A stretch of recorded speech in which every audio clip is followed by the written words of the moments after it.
So I'd like to maybe even just start off with saying thank you everyone for coming. I know we didn't give very much time for people to put this into the calendar, and we weren't able to promote it as widely as we would like due to kind of restrictions with the election that just happened. So we're maybe thinking that we might actually do a second presentation just to accommodate people who were unable to attend, who didn't get the information. We sent it just to some key partners and mentioned it at a few meetings. So we do have a great number of people who are able to join us. So we thank everyone so much for joining us, and we're really excited to share the high level details of the EmployerOne. Again, welcome. So for anyone who doesn't know, the EmployerOne survey, I think everyone here have been partners and have been receiving this information for some time, but it is a survey that started in 2009. We were the first community that started it, and we spread it across some of the other local planning boards. So we've really been working with our partners and in our community and across the province to try and make sure that the survey kind of reflects what we're looking for, what we need for planning. What we're hoping to do is just understand the large trends. We do really strive to make sure that the survey gets the information from the full, from a representative group of employers, but we also know that there are limitations to what we receive. So, but it still gives us a good trend and a good idea of what it is that's happening. So as we continue this presentation, I do ask that you keep questions to the assigned question periods. We are going to stop about halfway and take questions then, and then we'll have questions again at the end. You don't have to have questions today. If you think of a question or comment later today or next week, because I'm sure you'll be thinking about this lovely data for the next few days, then do not hesitate to connect with us, to contact us. We're always excited to see how we can support our community partners. And so then the last thing that I did want to do, which I probably should have done at the top, is introduce myself. So my name is Patricia Hunter, and I'm the Executive Director at the Workforce Planning Board for the Elgin, Middlesex, and Oxford region. And with me is Bashir. Bashir Adeyemo. Hi, everyone. I'm the Workforce Research Lead at the Workforce Planning Board. So for anyone else who doesn't know, the survey is launched typically January 1st, and it runs throughout the full month of January. And we have a lot of community partners, some of whom. Okay, so I just want to say that it's Ramadan, and as everyone knows, it can be a challenging time. So I'm just going to take it slow as much as I can. So starting off with survey participation, we, based on 22,470 businesses with employees across the London economic region, as of June 2024, we collected a total of 337 surveys, and only 324 of those surveys were usable. That's a good number. So we didn't have a lot of waste. And the ones that were extracted or the ones that were thrown out were duplicates and invalid entries. So at the end of the day, we had a 95% confidence level and 5% margin of error, which is the expected statistical measure we want to be around. So participation by geography. We have an ideal sample as there's no overstretched dominance of a particular population over the other across the main geographies, which are Elgin, Middlesex, and Oxford. As you can see in Middlesex, we have 43% representation. In Oxford, we had 35%. And in Elgin, we had 22%. So that's a good balance of sample. So in terms of participation by type, we had 73% from the private sector, 23% from the nonprofit, and 4% from the public sector.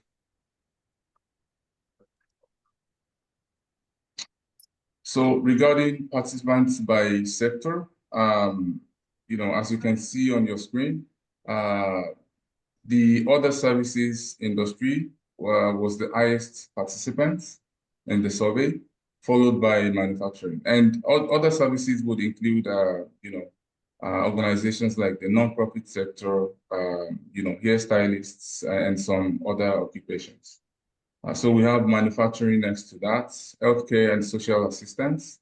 So this is highly representative of the, the breakdown of industries across the region. So next slide, please. So we move on to participants by employee numbers. So in terms of employee size of businesses that participated, small businesses are the powerhouse of our economy, as most know, and they were highly represented in the sample.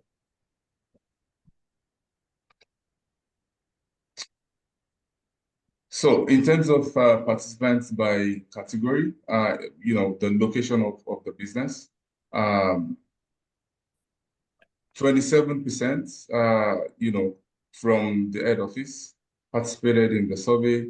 55% said they have a sole location. 4% were in the other category, and the rest, branch or satellite location.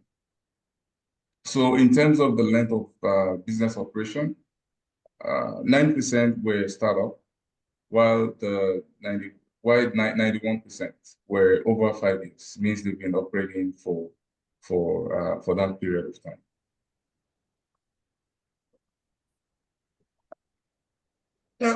So hiring. So this is one of the questions, one of the big questions that we ask, and it also, depending on how you respond to this question, you get channeled to different parts of the survey. So 21% or 69 businesses did not hire this year, while 79%, close to 80%, did hire. So 4 in 5 people did hire. And then we asked them if they used any supports. So this is a new question that we added this year, and we had a little bit of a mixed response rate, but we asked basically if you get physical support from an agency, and then if you do, then if it's a public agency, so that's our Employment Ontario Services offices. So those are public agencies that are no cost, or the private agencies. So we did see that 29% did get support from a public agency or EO office, and 22% went to something private. So maybe that's like a placement agency or a headhunter or some sort of business like that. While almost 50%, almost half, didn't use any supports at all, which means they're doing the hiring and the recruitment internally.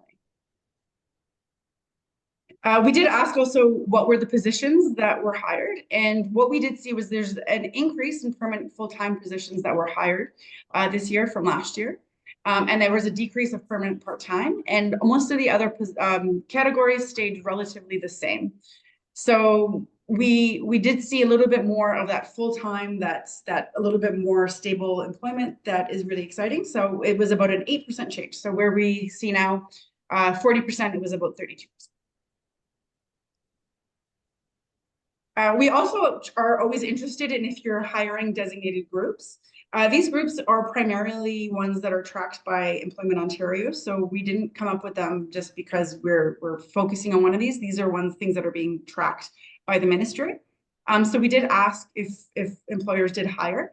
And what we found was that of all the businesses surveyed, 209 of them said that they hired at least one person from one of the designated groups, and many of them did multiple, hired across these groups. We don't know if they're necessarily distinct people or if people are across these groups. So we did have the Francophone population was the smallest group, and this is something that we want to continue tracking, as hopefully everyone here knows, London specifically was designated as a Francophone destination city. So we're expecting to see more and more Francophone individuals moving into our community. So we're going to make sure we keep an eye on that number. And then also, as we're looking through these groups, some of these are self-disclosed designations. So something like an Indigenous person or someone who is an immigrant not on temporary visa, their employer might not necessarily know that they are that, so they may not have indicated that. I guess this is for all of these. Most of the under 30 in those pieces would be a little bit easier to understand just based on the intake process. But as expected, women was the highest group, but we are always happy to see that women are are continuing to gain employment and continue to be a valuable part of our labor force. We also asked what recruitment method was used. So this is how were the jobs promoted and how was the information distributed throughout the community. This question was asked in two parts. First, we said, what was the five most common methods that you used? And then we asked them, of those five, which was your most effective?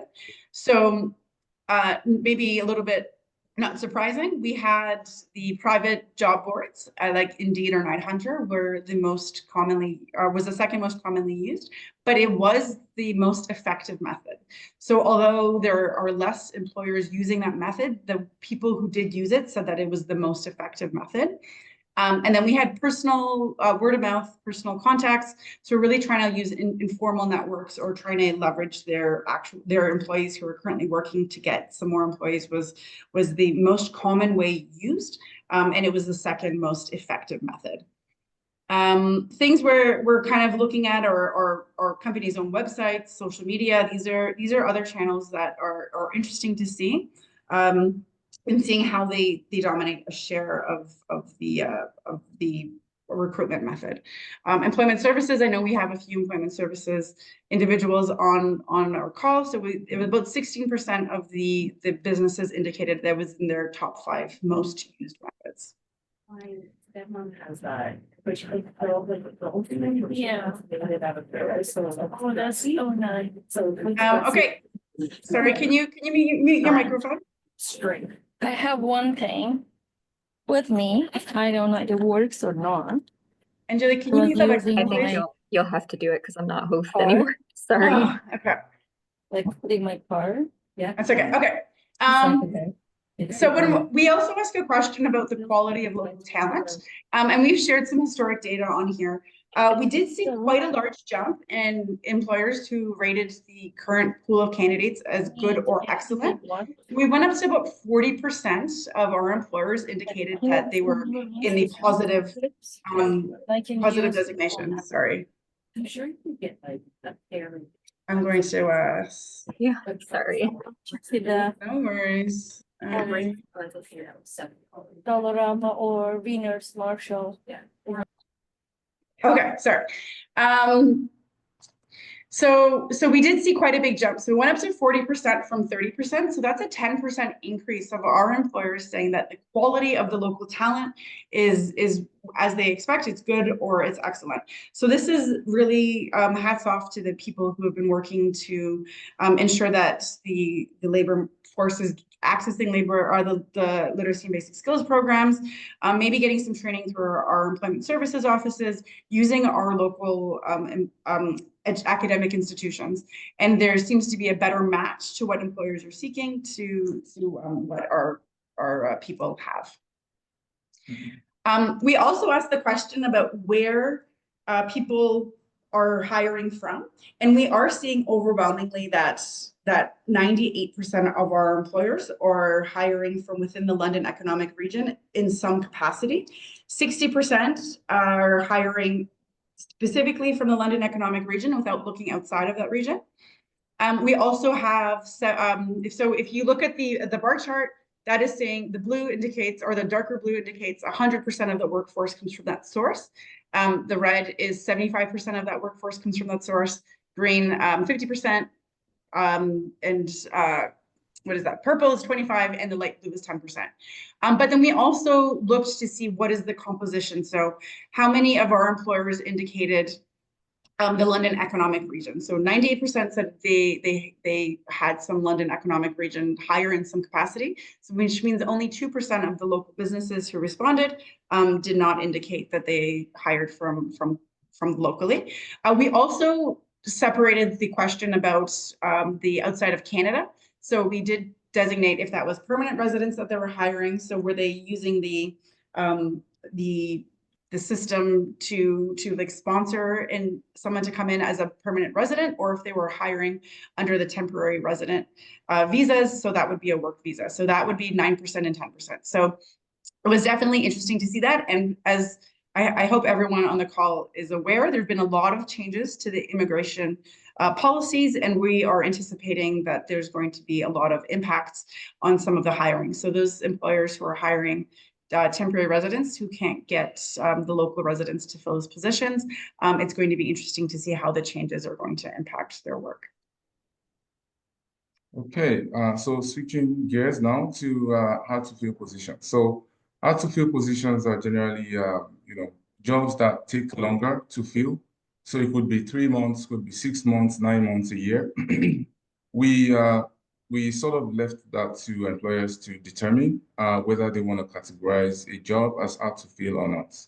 So the percentage of employers that said they had hard to fill positions was 54%, and 46% said no.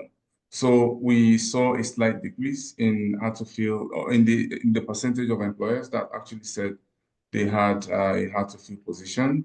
So it was down from 60% in the previous year's EmployerOne to 54% this year. And in terms of the positions that were listed by employers as hard to fill, AZ truck and truck drivers were the topmost. 82 employers listed that as a hard to fill position. And the next one was school age educator, as well as early childhood educator. So these positions are not new as hard to fill positions. They've appeared fairly well in the previous EmployerOne surveys. Other positions include employment specialists, support workers, registered nurses, sales representatives, and others. So we asked employers to give reasons why, well, this is up to them to determine why the positions were hard to fill. And the topmost reason given was applicants did not meet qualification requirements. And next was applicants not having work experience, and not enough applicants to fill positions.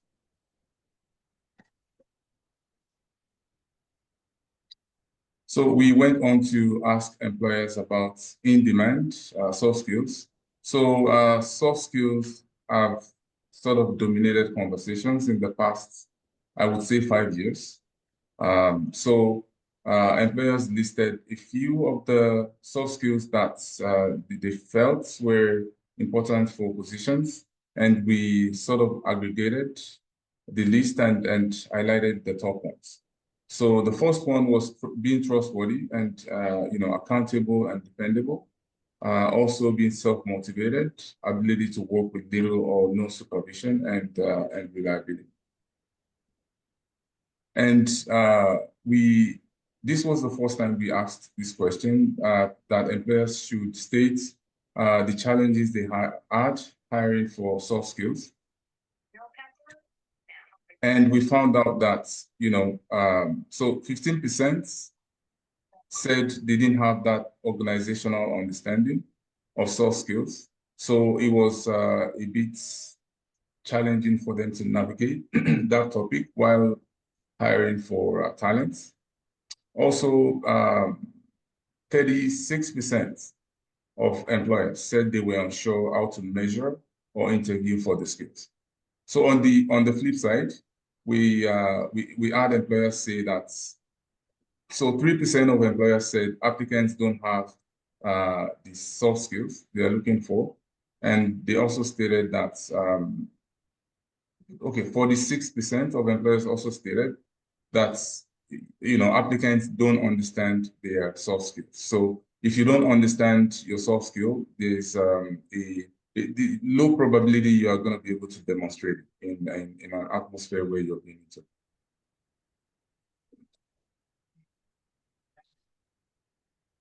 So we asked employers to highlight the top technical skills that they look for, in positions or in their current employees. So the topmost was computer skills, followed by mechanical abilities or aptitude, and then mathematical skills. So the ones below the list, it doesn't mean they are not important, but just that the ones on top are the most occurrent. So to the right, the table on the right shows top certifications required by applicants. Food handler certification came up a lot, followed by early childhood education diploma, and automotive service technician abroad. So that would include technicians for truck or coach, buses, or cars.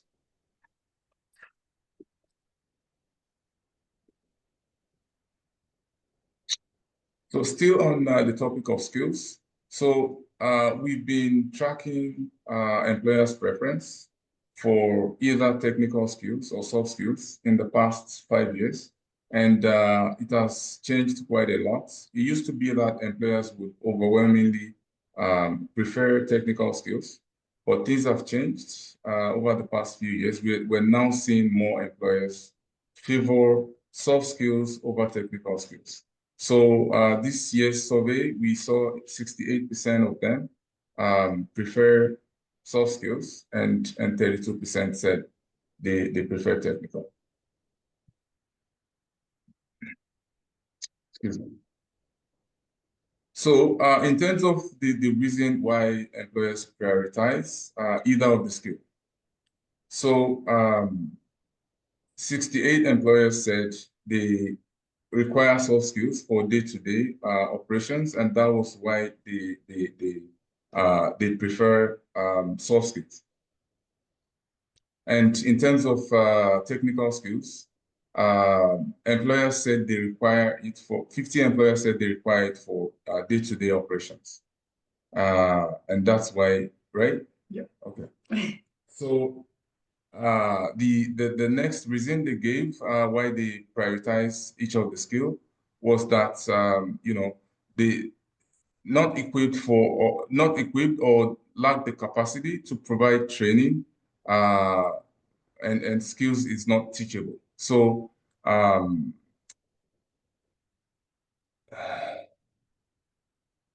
just a moment here.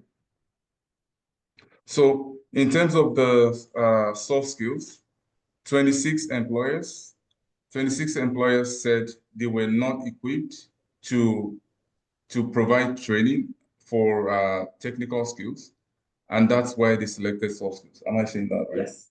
And then for technical skills, only one employer said they are not equipped to provide soft skills. No, they were not equipped to do. They were not equipped to. Sorry. technical skills training. Patricia prepared this table, so it's just a little confusing for me there. So in terms of the third point, so 24 employers said they can train for technical skills, but not for soft skills. And on the flip side, only three employers said they can train for soft skills. So the emphasis here is that employers feel, or the perception is that more employers think soft skills cannot be taught. They feel employees have to come with them. For instance, there's a particular employer that said a soft skill like passion. They work in a long-term facility. A soft skill like passion cannot be taught. They need people to be sort of into the job and care for their clients before they can work in the environment. So they can teach people passion. So just to buttress that point. I want to highlight that. Okay. So, want me to do it? Yeah, sure. Okay, so just before we go into question period, one thing that we did look at, we divided the results by goods producing sectors and the service sector. So the goods producing sectors are manufacturing, agriculture, utilities, and what's the last one? I can't think of it right now. But we had those four sectors. They had a slight decrease in the preference for soft skills. So they were only 57% of businesses who were in those four sectors said that they preferred soft skills, and 43% preferred the technical skills. And then when we look at the service sector, which is all the other jobs 74%. So a lot more just said that they preferred the soft skills, where the technical skills were only 26%. So it is interesting to see the divide based on like the categorization of the jobs as well. Okay, so a new framing of the questions. So 2 years ago, we did ask about what supports were provided in order to increase retention. We uncoupled it from specifically retention and just wanted to understand more about what discretionary benefits and HR practices are being used. And then we're hoping to pair this information with retention as well. So when we asked what were the discretionary benefits or HR practices that were implemented, training was overwhelmingly the largest response. And then also regular increases in salaries, and then some of those other pieces like perks and meals did go up to the top. Sorry, I didn't add the numbers onto this chart, but I'll add that before we send it out. So yeah, it was definitely interesting to see the whole swath. Profit sharing programs are something, so like allowing your employers to buy shares was the least common. And extended health benefits, I think that often we're seeing things kind of be pulled back a little bit than increase, but those were the ones that we saw kind of falling to the bottom of the list. But training opportunities was really interesting and exciting to see that it came to the top as to how people are providing benefits to the employees. We also asked what additional HR practices are being used. So regular communication, really trying to ensure your employees are really informed. So that was close to 70% of respondents indicated that. Recognition of our staff, so just over 60% said that they really are trying to recognize their staff, making sure that people who have been there for a long time feel like they're part of the company, part of the family, perhaps, and leadership development and training opportunities. So this would go to Doug's questions about the internal hires, and perhaps there is opportunities to move people up from within the ranks. And these are things that are being implemented in about 58% of the employees. When we asked this question about earning a living wage, the way that we asked it was what percentage of your employees earn over $19.50, which is the current living wage for the London economic region. We did receive a great response of 54% of the employers. So 133 of our local employers said 100% of their employees are earning above that living wage. So we're really excited to get this information to some of the groups that are doing the living wage work. And then a little bit more concerning, we're looking to see the 1 to 49% of their employee making a living wage. That was 15% of our employers. So we still also want to keep an eye on that. So what we did is we looked a little bit into those sectors to see who was kind of composing that 1 to 49% making only 1 to 49% making that living wage. And it was predominantly in the arts and entertainment, which was about 20% of the category, and accommodations and food services, which was about 23%. So those 15 businesses out of the 35 only paid 20% of the arts and entertainment and recreation sector businesses were paying only 1 to 50% of their employees' living wage, and 23% of the accommodations and food services were paying their employees 1 to 49%.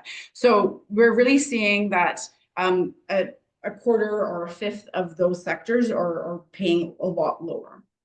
When we're looking at the goods producing sectors, so manufacturing, construction, utilities, and agriculture, they were more likely to be paying a living wage. Sorry, I flipped too early. So we did 67% paid 100% of a living wage in those goods producing, and only 8% had under that 50%. So we really are seeing kind of a difference along those two lines, where we're seeing those goods producing sectors rising to the top in our region. Training supports. So so as we saw in the discretionary benefits, a lot of people said that they were doing, that was what they were offering their employees. So we had 81% of all employers indicated that they were doing training in some way. And then we asked how they support this. Financially was the most common way, which means that they paid for the training opportunities, either partially or fully. So that was close to 70%. And then we had just under that for providing on-site or internal training was about 65 to 70% were doing internal or on-the-site training. Sometimes they also offered flexible work schedules. So 60% of those 200, so 120 businesses were offering flexible work schedules, which means leave a little bit earlier, come a little bit later if you're going to training in the morning. So there was a lot of really great practices that we're seeing to ensure that our employees are receiving the training that they require, and great flexibility and support from our employers, at least from their reporting. Okay, so we moved on to questions about skilled trades. So as we all know that it's been a quite important topic in the past few years as we're struggling to get construction workers to build homes, plumbers, and all of that. So we asked employers if they actually have apprentices in their sector. 29% said yes, they do have, while 71% of the participating employers said they don't have apprentices. So out of the ones that said yes, we asked if First one was, oh yeah, does sorry. your sector have? Yes, yes. The first one was, does your sector have skilled trades? So does your sector have skilled trades? And 79% said, 29% said yes, 71% said no. So out of the ones that said they do have a skilled trades, we asked if they have apprentices that they've hired. So 50 employers said yes, that's 69%, while 31% said no. So out of the ones that said no, we asked them to give reasons why they couldn't hire on apprentices. And the top reasons were being unable to find a suitable candidate, that it is financially prohibitive, and unable to allocate time. So those were the three top reasons that were given. So in terms of resources that employers access, so the employers that said they have skilled trades, the resources they've assessed. So the top one was the STO, Skilled Trades Ontario website, followed by the Government of Ontario websites and Employment Ontario apprenticeship offices. And they have other ones like the Provincial Trade, which are quite low, and partnering group sponsor. So in terms of the apprenticeship resources or information that was most valuable to employers, so the improving support from STO was the topmost resource they feel they can have to support them, followed by connecting with high schools, local trade schools, and colleges about opportunities. The other one was networking, access to representative bodies, industry groups, and association. Also a guide to access registration information. So connecting to schools that are offering apprenticeship programs. And then followed by access to hiring related HR information. Example, legal implications of hiring, accommodations to employees, or employer obligations. They also want information around grants and incentives for businesses, also incentive for apprenticeship training. So if they are taking in apprentices, they want to be able to support them as much as possible through government funding. They also stated direct, timely information on program availability. So again, connecting with local programs that are providing apprenticeship education. Yeah, so next one. Oh, it's me. Yeah. Okay, so we also asked about separations. So if employers were experienced people leaving their employment, and they 82% of our employers who responded said that they know they did not experience separations, while 67%, 165 employers said yes, they had experienced separations this year. And then we asked what was the nature of that separation. The most common was quits, so just under 45% said that people left their employment, and that was on the employee who quit and left. And then the other ones were more employer directed. So things like temporary layoffs. We saw just under 20% have temporary layoffs, dismissals. So that means maybe there wasn't a good match with the employer and employee. There was also, seasonal temporary layoffs, and then there was other temporary layoffs. So seasonal are companies that only work for specific months of the year. So if someone is plowing snow, we don't need them anymore because it's springtime. So there's usually a layoff that happens with that. And then temporary layoffs may happen if there's some disruptions. This is something we're anticipating seeing with the trade. I'm not going to call it a war, the trade yo-yo that we're seeing with the EOS right now. There's going to be anticipated temporary layoffs that happen as we're trying to understand the markets. But this again is for last year, so the reasons were a little different. Permanent layoffs or contracts were ended, were kind of a smaller piece. Retirements were a smaller piece of that pie, but this is something that we're bracing for as we are coming to our baby boomers reaching retirement age, and companies kind of bracing for these big changes. So what we saw from last year, we had more people so more employers were reported that their employees left. So it was a little bit of a higher increase of saying that people are leaving employment from previous years. Quits are always the highest share, and this is something we expect and we see. And we're just looking to see how it changes. And we said that quits went down by 10%.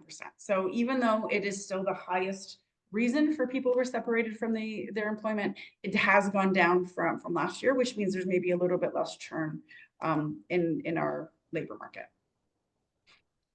So we follow this one up with retention. So is this something that you're seeing as retention an issue? So is it hard for you to keep employees? Or are you seeing multiple people come and go and you can't keep a workforce that you train and then have them working for you for a number of months, years, whatever you have designated as a retention? And we saw that 40% said that yes, retention is a problem for them. And we were just trying to understand what it was that happened. But we also asked them if there were specific designated groups that they're seeing issues with retention. And for this one, we saw youth was the highest reason, or the highest group that was having retention issues. So for some reason, they're unable to keep youth. And then older workers was also came up to the top. Immigrants, to some part, racialized individuals were much smaller, along with Indigenous people with disabilities, 2S LGBTQI+, and the Francophone community were much smaller proportions of that. But that is also in line with the hiring question, where we did see lower representation of those groups. So we asked what the employers thought were the reason for these retention issues. And it was really interesting going through these responses. Retirement goes in line with the older worker retention issues.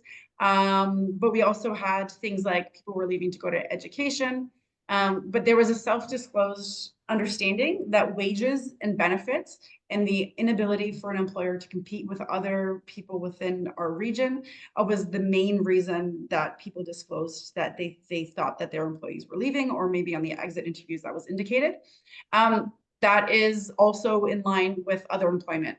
We designated them separately if they explicitly said they went to another job versus they left because the wage or benefits weren't as good. So we did separate those two, but they definitely do go hand in hand typically. We also saw a high representation of the employment structure. So this comes out with we only offer part-time hours and people are looking for more stable employment. The hours of operations, so sometimes shift work, could have an impact on this. Seasonal workforces also, sometimes people will hire for like a summer season, and instead of those people coming back the following summer, they find other longer term employment. So a whole swath of different reasons. We also found conduct or lack of soft skills was a reason that people, the language in this was definitely a dismissal. So that goes hand in hand with people being let go from their job. And then the other bar is quite high. It's just there was a lot of components that made that up. They were just all smaller pieces. Some that I think I want to mention is things like immigration challenges. So a lot of employers mentioned issues with work visas or with the restrictions that they have tied to work visas was a factor in them losing some of their employees, which is a challenge. Work slowdowns, they had to let people go. Funding challenges also came up, I think, 4 or 5 times as well. So because we did have a decent representation of not-for-profits who receive funding from other sources, if they don't have enough core funding, or if the funding is precarious or not continual, then often there will be some implications in staffing changes. And then family challenges was the last one that it was included in that other category. Okay. So one of the labor market indicators that we track at the Workforce Planning Board is business dynamics and business counts. So business counts is, the number of businesses at a particular time, and then dynamics is, whether we lost or gained businesses. So usually we don't want to lose businesses, and then led us to ask the question about, business continuity plans, whether there's a takeover, so to speak. There's someone that will be taking over your business in case you're not able to run it. So we ask employers whether they have that in place, a business continuity plan. 57 employers said yes, but no plans are in place. Then 4 employers said yes, will close when leadership retire, means they don't have any business continuity plan in place. And 8 of those said they haven't considered that topic at all. And 86 said they actually have a plan in place. So I think we are at a good place here. We have some employers to work with, which don't have a plan in place. So there's always an opportunity there to reach out to them and see if something can be done in partnership with our partners. Can I interrupt something? Yeah. Sorry, Bashir is very patient with me. One of the things that we did notice in this, a lot of not-for-profits or people who designate themselves as charity said that this was a not applicable question, or I think it came up in healthcare a few times as well. But business continuity also means, are you preparing someone to take over your role if you're going to retire? We do see a lot of our nonprofit agencies who have someone at the helm for many years. Case in point, our organization as well. But what is being done in place to ensure that that transition is smooth? It was really interesting to see most of the organizations that would qualify under that type of continuity plan said that this was not a non-applicable question. So there definitely is some work to do in that realm as well. Mm-hmm. Yeah. Okay. So another element of future planning that we asked employers was workforce development plans, whether they have that in place. And this would be for huge leadership changes or retirements. So we highlighted a few plans that we expect them to have in place. So a lot of employers said specified others, followed by having a career development plan. Over 40% of employers said they have a career development plan in place for their employees, such that they can take over roles when someone reaches retirement age or leave the organization abruptly. Also, I think almost 40% said they have a personal development plan in place, while just over 20% said they have a skill development plan in place. And yeah, the The list were leadership development plan and performance improvement plan in place.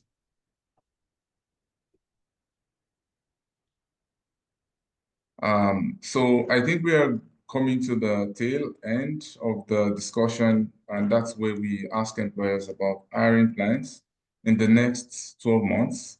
So nearly 4 in 5 employers reported they will be hiring this year. And that's exactly the same proportion that reported they'll be hiring in 2024. On a positive note, almost 50% of employers indicated their workforce will increase by varying percentages. 49% reported employee size will stay about the same, while a tiny percentage said they anticipate a decrease.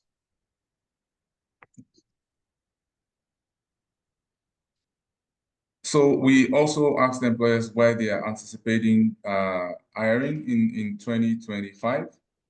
So most employers, indicated they want to fill a vacancy or for replacement. And the next employers most selected was expansion, that they are hoping to expand their operations, followed by annual seasonal hiring. Retirements as well is a factor that employers noted, and technological change would be a factor as well for some employers. So the table to your right, we asked employers to indicate the positions they're going to be hiring. So this doesn't take into account the number of people they'll be hiring, or the hiring sites. So it just states, if an employer were to say we're hiring 5 nurses, we pick that as 1. So for instance, as we have here, sales representative 13 could be 13 of 4 employees. So it's much more larger than that, and it will be shown in the next slide. So here we have the tally of the occupations that employers are anticipating to hire. So I'm gonna take the RECE, the Registered Early Childhood Educators, for instance. The total number of employers that indicated they will be hiring for this role are 11. So if we break it down, we have 7 of them that said they will be hiring between 1 to 4 employees, and two employers said they will be hiring between 5 to 9. So we did an aggregate to highlight the minimum employees required. So for each of the categories, you go to the last column to your right. So it states that RECEs, the Registered Early Childhood Educators, we are looking at 77 employees in the minimum. So customer service would be 65, production associates would be 50. So it doesn't mean that this is the actual number. It could rise, but it's very unlikely to be lower than this. So 77 could be 120. Yeah. So next slide. So this is one question we ask yearly, to sort of gauge what employers think about specific workforce issues. So the ones that gain the most attention are, hiring qualified workers and finding qualified workers. So finding would mean, you looking for qualified workers. Are you able to even get them? Can you find them in the region or in the country? So actually hiring them is a different ball game, because you have to, call them in for an interview. They have to agree to your offer. Has that been a challenge as well? So here we have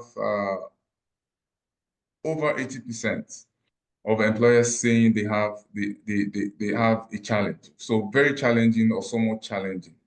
That's the assessment of hiring and finding qualified workers. So this shows it continues to be an issue in the region, that employers are finding it difficult to find and hire qualified workers. Another workforce issue that employers highlighted was retaining qualified workers So it's not much of an issue compared to finding and hiring qualified workers, but it still remains an issue. So also finding time and resources for training new and current staff was highlighted as an issue, although not as much, but there's still a section of employers that find it very challenging to train new and current staff. So I just want to make a little point about the temporary foreign workers. As we know, there is a policy change most recently that makes it more difficult for them to be hired. So the number of employers that responded to this question is not as much as we have for the other categories, just because it's mostly, a chunk of employers that hire temporary working workers are in the agricultural agriculture sector. So that's why we have a lot of people said not applicable. So just wanted to make that point. So some overall observations we just wanted to bring back to everyone was there's been considerable work in our community that has shown improved perceptions of our labor force, which means like employers are looking more positively at the people who we have that are looking for jobs, which is a really great thing, and kudos to a lot of people doing that work. As we've mentioned, word of mouth continues to be the most leveraged strategy to recruit, despite all of the efforts that exist with job boards and different ways to promote that. Word of mouth is still just the best way to do that. People build networks, build trust. This is something that we also have to, coming from an immigration background, this is one of the biggest challenges that immigrants have. If they're not in those networks and they're not networking, they're not going to get these opportunities to them. We are looking at people who are really hiring from our London economic region, which is great work on our workforce development people and front. Soft skills continue to be increased as hiring preferences, but there's also a lack of understanding of how these soft skills look, how they're measured, how they're improved, all of those pieces. Compensation continues to be a driving factor of employee retention. So employers oftentimes know themselves that if they can't offer a competitive wage, that it is something that is impacting their ability to keep people. This is something we're seeing even more as we have economic pressures with recessions and inflation. Ensuring that you have enough money to stay afloat is really important, and this continues to be a driver. And then also, the youth were the top demographic that employers reported were experiencing retention issues. So we need to check to see what is going on here. So 2 of the projects that we have planned for this coming year. The first one is really diving into the information of the survey and looking to see how employers responded, and then using those responses to provide them more information directly. So at the end of the survey, we asked explicitly, can we provide you resources based on your responses? And we had, I think, around maybe just over 80% said yes.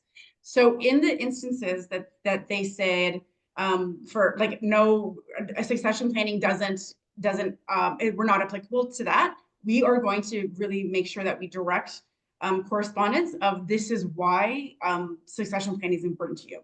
And we're going to do that through every single aspect of our work. So Summer, the Step Up and Succeed is one of those resources we're going to use to make sure anyone who said we are in an apprenticeship sector, if they said that, and also yes, you can share information, that's one of the resources we're going to provide and we're going to compile. So one of the things that we're talking about next steps is to create a planning group that kind of goes through to ensure that we have all of the available resources and all of the available services we can and should be directing our employers to are at the table, and that we can create a really robust, tailored correspondence. So I don't want it to be, I want to make sure that the aspects of it that are included in that correspondence relate to their questions, and it doesn't give them information they don't need so that they tune out. But if everything is related as they responded, it's going to be a very complicated I think, a document that we create for each of our employers, but it's something that we can do through tech. So that's something that we're putting a call out. So we'd love for people to join us to help ensure that those pieces are there. Pillar, literacy links so central, absolutely, you are going to be included in those conversations. Also, we're going to be doing a project on soft skills. So when we had been looking at the information coming in, we had noticed that there is a big need to improve employee and employer understanding of soft skills, how it can be measured in interviews, and how it can be improved. It's a big misconception that says soft skills cannot be learned in any way. Most anything can be learned. It's just the way that you teach it is going to be a little bit different. So we are going to be creating, we're focusing on 5 soft skills we're going to select based on the highest representation, but also taking into account which sector specific. So if none of those 5 are for the goods producing sectors, we're going to ensure that we take 1 or 2 from that goods producing sector to ensure that we can have as much impact. And we're going to create resources that help employees who are looking to upskill to meet these needs that employers are looking at, and also the employers understand how to measure it in a way that is true and can be input into their activities. So as you're asking questions related to data, the other question we have is, what are other things we can do as a region to address some of these questions? Please always reach out to us whenever when you're thinking about this later on today or later this week and you have some inspiration. Please make sure that you connect to us, and you can do that by connecting with Bashir. So I'm not going to ignore you, but absolutely connect with Bashir.